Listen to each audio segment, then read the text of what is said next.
How you doing? Welcome back. And I'm Rick Bowman again. In this video, we're going to start the series of how to buy a car. And I'm going to divide this up into two different sections. What I like to call the science and the art. Okay? And we'll refer to the science as phase one. Now, here's what most of the teaching out there, when you go to figure out how to buy a car and you start looking for advice, the science is something that nobody focuses on. And when they do, they focus it on, this is what's going to happen to you. You better prepare. Okay? No, that's not the way we're going to approach this. Now, like I said, some of you are going to feel in the beginning that I'm taking this out of the dealership. I'm not. The purpose here is to understand how a dealership operates and profits. How does a dealer make money? Okay? If you can understand that portion of how a dealer makes money, believe me, you're going to be able to go into the art, which is the second phase, of how to control the entire sales process. And you're going to get it because you're going to realize where the possibilities come from. Okay? So let's start with, how do dealers make money? And I'm going to assume that you know absolutely nothing about the car business. Now, if a lot of what I'm talking to you about, you get it, then that's all fine and good. And you'll be steps ahead. But I want to start everybody off pretty much the same way. And this is how I teach friends and family, okay, on how to buy a car. We sit down and we have this conversation. So let's start with understanding how dealerships operate and create profit. You know, it's a subject that most people don't understand, and most of them don't even care how a dealership functions as a business. And that lack of understanding is really one of the most costly things in the long run. You may be thinking to yourself, well, what's that got to do with buying a car? Okay, understanding how the dealership functions as a business, it provides insight for possible future motivations that the dealer may have for selling a car below cost, potentially saving you thousands. Okay, and this will apply to new and used. It's a little bit different, and when we start getting into new and used, I'll start separating out the categories in later videos.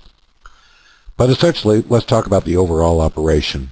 A dealership's operations divided into three segments or departments. The sales department, service department, and the parts department.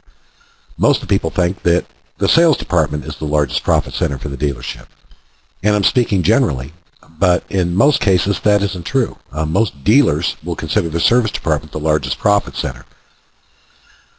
When you visit a dealership, take a look at the building, okay? Look at the amount of square footage that's devoted to each one of those departments in the building.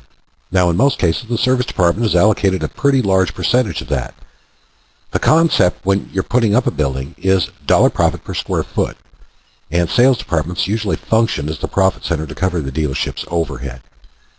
Now, a majority of the people think the sales department generates the most revenue, and in some dealerships that may be very well true.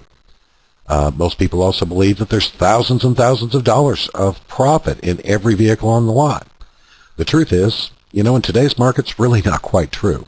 Now, we're not going to get into talking about people that have been on Edmunds, and I know about the holdback, and I know about this. Let's stop. Let's just start with the basics. We'll get into holdback later, okay, and what holdback is and how it actually works. But the truth is that when you're looking at, say, like the average new car, okay, like a four-door economy car, there's approximately $600 profit from MSRP to invoice, okay, on that car. Now, I know, hold back, okay, but let's not worry about that at the moment. We'll get into that later, okay? So trucks, there's usually anywhere between $1,600, and I've seen it as high as $4,000, okay, on some of the well-equipped trucks and SUVs that are out there. So, that's where the gravy money is in those vehicles, or the larger SUV types. I guess, with the sales department, most dealerships consider that to be gravy. And the sales and the parts department actually exist to feed the service department operation, okay, which is mostly known as, like I said, the backbone.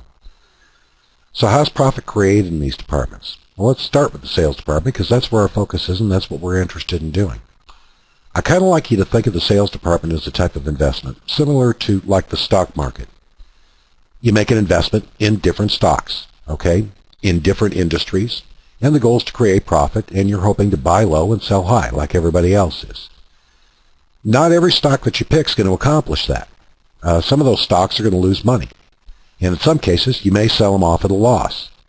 You may take what's left, okay, and reinvest that in another stock and hopefully realize a profit, right? Okay. Well, the sales department at a dealership is very, very similar to that. Instead of stocks, the dealer's going to invest in vehicles, okay, or what the automobile business refers to as units.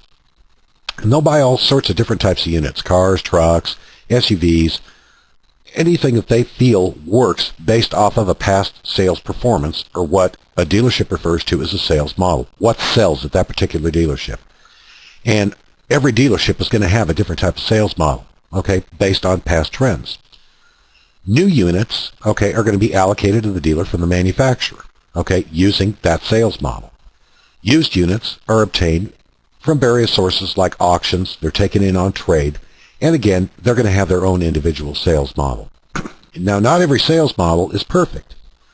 There could be shifts in what they call customer needs, okay, such as unanticipated rises in gas prices, like what we're going through at the time that we're making this video.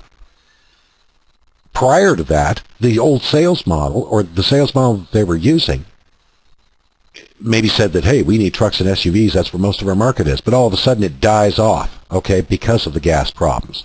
So those proven performers aren't performing right now because of some shift in the market, okay? But what if the investment was already made? What if you already bought them and they're sitting on the lot, okay? Well, usually what happens is that unit will sit on the lot and waits for a buyer, okay? And the longer that the unit sits on the lot is the less potential profit that the dealer's going to realize. Vehicles are a little bit different than stocks because they're depreciating assets. That's what they're considered to be. They constantly lose money from day one. New, as well as some units, like used, okay, are financed, or what are termed floored units, okay, through the dealership's bank. A flooring dealership would be like Ally Bank, who was formerly GMAC, Ford Motor Credit, Toyota Motor Credit, American Honda Finance. Those are flooring banks. Even Chase has their own division for flooring dealers. Now, these flooring banks finance the units for the dealers. There's usually a grace period, and it can vary depending on their flooring agreement. But let's just say like it's 60 days. Okay, well, if the grace period is 60 days, that means that there's no payment due on the inventory that's sitting on the ground at the dealer's lot. This gives the dealer time to sell the unit, make a profit, and pay off the flooring bank when the unit's sold. If it goes beyond the 60 days that we're using in this example, the dealer is going to pay a flooring charge against that unit. This would reduce the amount of profit that the dealer was anticipating from that particular unit that they had floored. Whether it's new or used, this cycle continues, and it continues month after month. Flooring charges being applied to that specific unit that continues to sit on the lot, all due to some unanticipated rise in gas prices in the example that we're using here. But that's not the only thing that really occurs. Remember, vehicles are depreciating assets. As time moves on, these units continue to remain on the lot. They continue to lose value. This applies to new units as well as used. So I want you to think about something for a second. If you were a dealer, could you possibly be motivated, just like you were in the stock market, to find a buyer for that vehicle and get rid of it? It's losing money. Okay? Would it be maybe safe to say that you might even take a loss on that unit, okay, to avoid maybe a potentially larger loss down the road? That'll give you something to think about, okay?